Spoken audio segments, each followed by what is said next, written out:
আসসালামু আলাইকুম এভরিওয়ান, স্বাগতম আয়েশা ব্লগে। আজকের ভিডিও থাকতেছে একটা বউভাতের অনুষ্ঠানে কি খাওয়া দাওয়া করলাম সেগুলো নিয়েই। প্রথমেই পোলাও ভাত দিয়ে দিল, তার ভিতরে চর্বি ডাল এবং ডিম। আসলে পোলাও ভাতের সাথে প্রথমে আসলে মাছ মাংস দিয়ে তো বেশি ভাত খাওয়া যায় না, ডালটা দিয়েই কিন্তু প্রপারলি ভাতটা খাওয়া যায়। ডালটা আসলে অনেক টেস্ট হয়েছিল, আমি ডালটা দিয়েই খুব মজা করে খাচ্ছিলাম আর কি, ডিম ছিঁড়ে ছিঁড়ে নিচ্ছিলাম। আমাদের এই এলাকায় বিয়েতে এরকম চর্বি ডাল রান্না করে। তারপরে দিয়ে দিল চিংড়ি মাছ এবং রোস্ট। চিংড়ি মাছটা আমার অনেক পছন্দের একটি মাছ, অনেক মজা লাগতেছিল। আবার ডালও ছিল তার সঙ্গে, একসাথে আসলে মিক্সড করে খাচ্ছিলাম, যেহেতু সব কিছু একসঙ্গে দিয়ে দিয়েছিল। আর বিয়ের ভিতরে সব থেকে মজার খাবার হলো আমার কাছে রোস্ট লাগে, আমার অন্য কোনো কিছু না হলেও হয়, শুধু রোস্ট হলেই হয়। আমার এক পিস রোস্ট দিয়েছিল, আমার মা আবার রোস্ট অত বেশি পছন্দ করে না, মা রোস্ট আমাকে দিয়ে দিয়েছিল। রোস্টটাই অনেক মজা করে খাচ্ছিলাম। আসলে আমার হাড় খেতে অনেক বেশি ভালো লাগে, কিন্তু কোনো অনুষ্ঠানে যে আসলে হাড়টা খাওয়া যায় না, তখন খুব আফসোস হয়। আমার মতো এরকম কে কে রোস্ট খেতে পছন্দ করেন, আমার হাড্ডি পছন্দ করেন। আমি যে 2 পিস রোস্ট খাচ্ছিলাম আর অল্প কটা ভাত নিয়েছিলাম। আমি আসলে ভাত বেশি খেতে পারি না অনুষ্ঠানে গেলে, কারণ অনেক প্রকার খাবার দেওয়া থাকে, 2 পিস রোস্ট খেলে আসলে পেট ভরে যায়।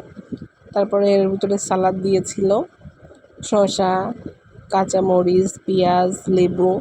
এর ভিতরে ঝাল নিয়ে নিয়ে খাচ্ছিলাম। আসলে কাঁচামরিচ দিয়ে রোস্ট খেতে, শসা দিয়ে খেতে কিন্তু অনেক বেশি ভালো লাগে। এটা হলো যে বউ ছবি তুলতেছিল তার শাশুড়ির বান্ধবীদের সঙ্গে, তাই একটু ভিডিও করলাম। আর এদিকে রোস্ট খেয়েই চলতেছি আমি। একটা শেষ হয়েছে, আবার আর একটা খাচ্ছিলাম। অনেকে আছে আমার মতো এরকম রোস্ট খেতে কিন্তু অনেক বেশি পছন্দ করে। না টেনে পুরো ভিডিওটাই দেখবেন, তাহলে দেখবেন সব ভালো লাগবে। কি খেলাম, বউ ছবি তুললাম, ভিডিও করলাম। আবার এই যে কোল্ড ড্রিঙ্কস দিয়েছিল, লেমনের ভিতরে একটু কোল্ড ড্রিঙ্কসও খাচ্ছিলাম। আমি আসলে বিয়ে বাড়ির গরুর মাংসটা তেমন খেতে পারি না, কারণ অনেক ফ্লেভারফুল হয়। আর আমার যেহেতু রোস্ট অনেক পছন্দ, আমার রোস্ট খেলেই পেট ভরে যায়। তারপরে যে হাড়ের এক পিস মাংস দিয়েছিল, আসলে একটু শক্ত ছিল মাংসটা, এমনি টেস্ট হয়েছিল খাবারটা।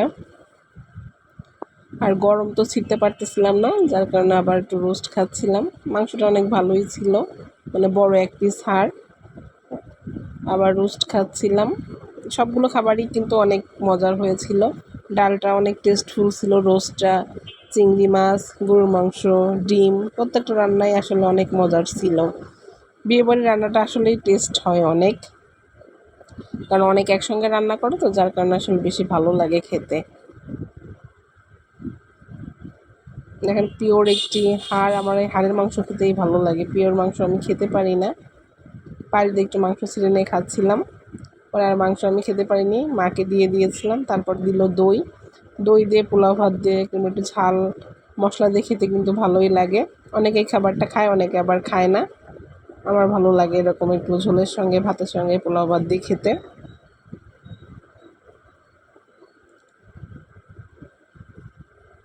এরপরে খাওয়া দাওয়া কমপ্লিট হয়ে গেল, তারপরে হাত ধুয়ে নিলাম।